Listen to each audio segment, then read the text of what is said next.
It was our anniversary yesterday. We've been married for 20 years now.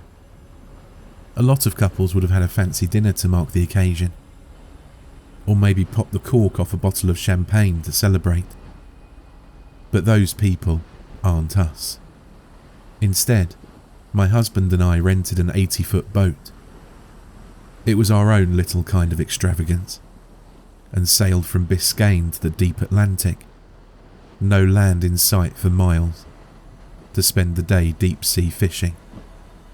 Frank had been a merchant seaman for going on 10 years, and it gave him a permanent taste for the salty tang of oceanic air.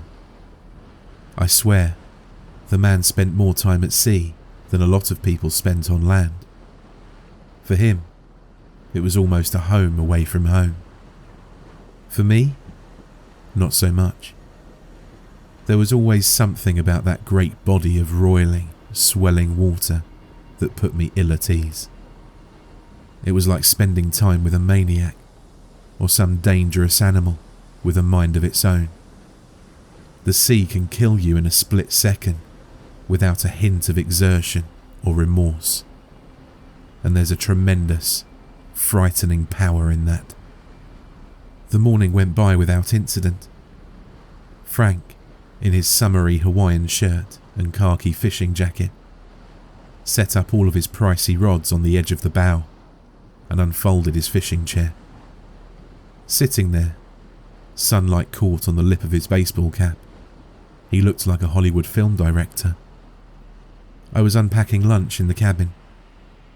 It was a pretty spacious little room, all in all. A nice double bed for the evenings, no TV, and 3 porthole windows on either wall. I kept telling myself we were staying in a hotel room to ease my nerves, ignoring the boat's gentle rocking and the sound of the waves licking at the hull. Frank cracked a beer outside and called in. "Happy anniversary, baby." He sounded content, at least. That lifted my mood a little. Once I'd finished peeling saran wrap off all the sandwiches I'd made the night before, I stepped out onto the stern and took a better look at the ocean. It seemed like a calm day, and the sea was relatively peaceful. What struck me as strange, though, was that there weren't any seagulls hovering ahead, nor were there any behind us in the distance. I'd always hated the feathered rats, sure, but the sea felt too quiet without them. There was nothing to distract me from the hiss of waves breaking on the sturdy metal of the boat. However, in the silence, I caught a familiar tune coming from my husband's radio. The Bobby Darin song Beyond the Sea had been playing when we first met. Frank leaned over his chair, rod in hand, and threw a cheeky grin my way. He was wearing his knockoff designer sunglasses, so I couldn't see those lovely blue eyes of his. I walked over to him, one hand always clasping some part of the boat to steady myself, and we shared a long, slow kiss, like young lovers. In that moment, and for a few hours after that, everything was just fine. Later that night, when the dark was setting in, the air felt a lot heavier than before, almost like the salt was condensing in it. A chill crept across the ocean, and fog was starting to blow in. So I decided to return to the cabin after sitting with Frank for a couple of hours. He hadn't caught a thing all day. "Get me another beer, would you, honey?" he called to me as I left, dejection clearly weighing on his voice. I looked off the stern once more before heading into the cabin. The sea looked different at night, not blue, but black, like shimmering tar or blood in the moonlight. My skin went cold at the thought of it. In the hushed darkness, every wave felt like it was reaching for me. But eager to cheer Frank up after such slim pickings, I popped another beer from the 6-pack and went back out to give it to him. But he wasn't there. No, not at his seat, or anywhere else. The breath left my body as I scrambled to look over the edges. Frank had always been a strong swimmer, and I knew he had more sense than to just jump in. It felt awful. It felt impossible. I checked every inch of that boat, inside the cabin and out. There were no lights in the distant darkness, so he couldn't have got onto another boat. His rods were undisturbed. I never even heard a splash. In those moments, all I could do was panic. My husband of 20 years was gone without a trace, vanished completely. Not a speck of blood, not a drop of water, not a single thing was out of place. An empty beer can stood to attention beside his chair. My husband's disappearance, or abduction, hadn't disturbed it one bit. Frank was gone. After taking a second to stop hyperventilating, I realised there'd be no hope of getting back to land without him, at least not at night. We'd been on smaller boats together before, and Frank had shown me the basics. But to make a boat move an inch is one thing. To sail it from the middle of the ocean to a serviceable port at night is a totally different situation. There was no phone service, barely any internet, and I couldn't say with any kind of certainty where I even was. It had become a living nightmare, or at least I thought it had at the time. I retreated to the cabin and locked the door behind me. I couldn't sleep. Hell, I could barely even breathe. But I had to wait for him or morning, whatever came first. I stayed like that, staring at shards of moonlight through the portholes, for a few more hours. Suddenly, the boat seemed to tip almost sideways, and my mind flooded with horrible thoughts of capsizing. But we levelled out with a thud. Something had crawled onto the deck. Something big. My body tensed up, folding up in fear like human origami. I could hear heavy footsteps through the thin walls of the cabin, moving up towards the bow. The moonlight shards were broken by something walking in front of the portholes outside. I caught an inch of khaki fabric as it passed. Frank. I darted up from the bed and unlocked the cabin door, bursting onto the deck. I followed Frank's wet footprints from the stern to the bow, calling him several times and being met with no response, until I saw him staring off into the sea at the very tip of the boat. I could only see him from behind. My footsteps slowed as I got closer to him. Something was wrong. I could feel some inkling of ineffable dread tugging at me, telling me to run.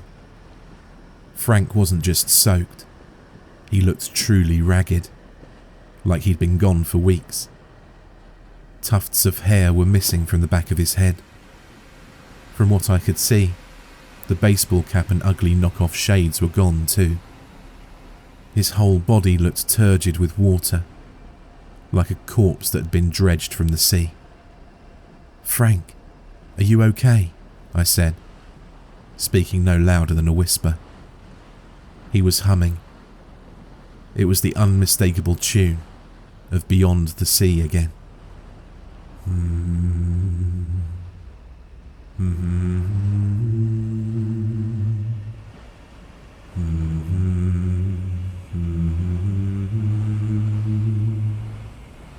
The skin of his hands seemed pale, almost waxy, like the light didn't agree with them. The tips of his fingers looked ragged and fleshy. They were dripping with something dark. I had to choke back the urge to vomit when I realised that something had torn off his fingernails. Frank didn't seem to mind. "They took me," Frank suddenly hissed in a voice barely his own. It felt garbled, drowned, like he was speaking from underwater. They showed me such wondrous things. He was clutching his old fishing knife in his trembling, wet hand. The blade looked worn, dull, and stained with blood. It wasn't old blood either. It dripped in generous globs from the cold metal onto the deck. "Frank, I need you to calm down," I told him. His breathing felt like the roiling ocean, like a snake uncurling in his belly. "I think you fell off the boat. Maybe you're a little shocked. Just come to bed. It'll all be fine." I didn't fall. He said in his drowned voice. They took me. They showed me their world. "Their world?" I asked, frightened. I was starting to cry. The deep. I'd always heard that we know more about space than we did about the deep ocean, but that still didn't account for Frank's ramblings. "Please, honey, you're scaring me. This needs to stop." Shut up, woman. Frank barked. It wasn't like him to be short like that. Let me show you the things they showed me, sweetness. Frank said as he began to turn. They need witnesses to their glorious kingdom. Let me take you to the deep with me, darling. When I saw Frank's face, I screamed. You could probably have heard it all the way back in Biscayne. But first, Frank said, lifting up the knife. I'm going to need your eyes. Frank's eye sockets were bleeding craters now, as though the eyes had just been plucked out. Black blood ran in rivulets down his scarred cheeks. His mouth dangled open, as though his jaw had been snapped, now full of black blood where his tongue had been torn from its root. His face was like a violent, ugly cartoon. Come with me, dear, Frank said. His slack jaw never moved when he talked. But then again, it didn't seem as though the voice came from his mouth at all. That monstrous, cursed voice seemed to bleed like black blood from every pore. With that, I felt a surge of adrenaline and darted towards the cabin, while the thing that was once my husband, now this huge, hulking gorilla of a man, with his wide mouth and eyeless stare, lumbered quickly behind me. The boat trembled under his heavy footsteps as I bolted into the cabin and slammed the door behind me, locking it frantically as he approached. I collapsed onto the ground after that, aching and sobbing in fear, while his big meaty fists hammered on the door outside. Come with me, darling, to their world, Frank called, his voice bleeding in through the walls until the whole cabin felt like an echo chamber of insanity. Come and see the delights they have in store for us. He was going to do to me what they had done to him. I saw the torture on his face, hands and skin. His body looked like a portrait of agony. I knew that the thing out there was not my husband. It couldn't be. It may have been wearing Frank's clothes. It might have even been wearing Frank. But that was not Frank. Frank would have known instantly that his key to the cabin door was in the breast pocket of his jacket. And it's only a matter of time until whatever is wearing Frank figures that out too.